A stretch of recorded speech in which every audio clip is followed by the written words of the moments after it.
कढईमध्ये कांदा घालून तर बघा काय मस्त अशी रेसिपी होते। चला तर आपण रेसिपीकडे वळूया। मी इथे कांदे घेतलेले आहेत, 10-12 कांदे घेतलेले आहेत। मस्त असे उभ्या उभ्या एकदम पतले असे कांद्याचे कट करून घेत आहे मी। फोडी बघू शकता अशा प्रकारे।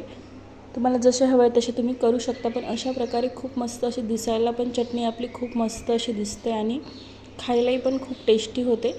अशा प्रकारे तुम्ही कांदेही कट करू शकता। बघू शकता असे एकदम सेपरेट असे कांदे होते। पाण्यामध्ये घालून ठेवायचे आपल्याला कट करून लगेच।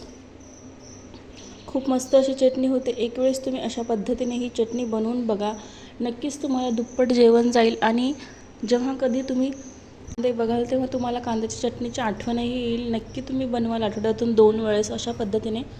मी पाण्यामध्ये कांदे घालून घेतले आहेत आणि हे कांदे आपल्याला वेगळे करून घ्यायचे असे सेपरेट। बघू शकता तुम्ही खूप मस्त अशी चटणी होते। चला तर कढईमध्ये तर तेल घालू आपण। थोडासा कांदा घालायचा आहे आपल्याला, लालसर होईपर्यंत कांदा हे परतवून घ्यायचा आपल्याला। खूप मस्त अशी टेस्टी चटणी होती ही। आता जिरे मोहरी जे काय तुम्ही यामध्ये घालू शकता। जिरे मोहरी जे काही घालायचे ते तुम्ही यामध्ये तर घालू शकता। आपल्या फोडणीसारखंच आपल्याला फोडणी द्यायची आहे। मी यामध्ये आता थोडीशी मोहरी घालणार आहे। मोहरीला पण असं परतवून घ्यायचं छान। थोडीशी कोथिंबीर घालायची, कोथिंबीरला पण असं परतवून घ्यायचं छान। तेलामध्ये कोथिंबीर घातली की मस्त असं छान सुवास येतो, मस्त असा फोडणीचा सुगंध येतो। थोडंसं आता हळद घालणार आहे मी। हळदीला पण आपल्याला परतवून घ्यायचं। 1 चम्मच लाल तिखट घालणार आहे, त्याला पण आपल्याला मस्त असं परतवून घ्यायचं। बघू शकता तुम्ही अशा प्रकारे। आता यामध्ये आपण मीठ घालणार आहे, चवीनुसार थोडंसंच मीठ घालायचं। कांद्याच्या भाजीला मीठ जास्त हे लागत नाही, थोडंसंच मीठ घालायचं सुरुवातीला। आता यामध्ये आपल्याला कांदे घालायचे। पूर्ण कांद्यामधलं आपल्याला पाणी काढायचं आहे, बिलकुल पाणी कांद्यामध्ये ठेवायचं नाही। कमी गॅस करून आपल्याला अशा प्रकारे परतवून घ्यायचं आहे। बघू शकता काय मस्त असा कलर आलेला आहे आपल्या चटणीला।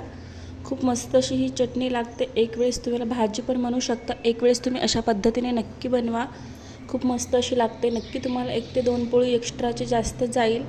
आजची रेसिपी तुम्हाला कशी वाटली कमेंटमध्ये नक्की सांगा। आजचा व्हिडिओ तुम्हाला आवडला असेल तर लाईक करा, शेअर करा। थोडीशी कोथिंबीर घालायची। लाईक करा, शेअर करा, कमेंट करा।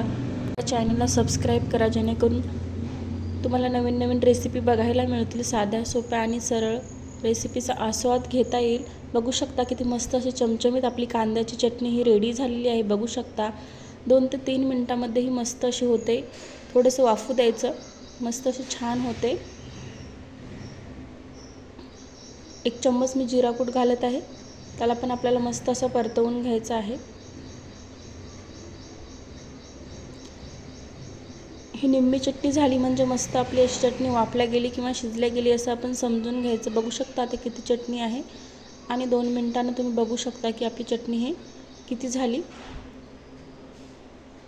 मस्त अशी चमचमीत आपली चटणी रेडी झाली आहे। काहीही जास्त साहित्य लागत नाही या चटणीला।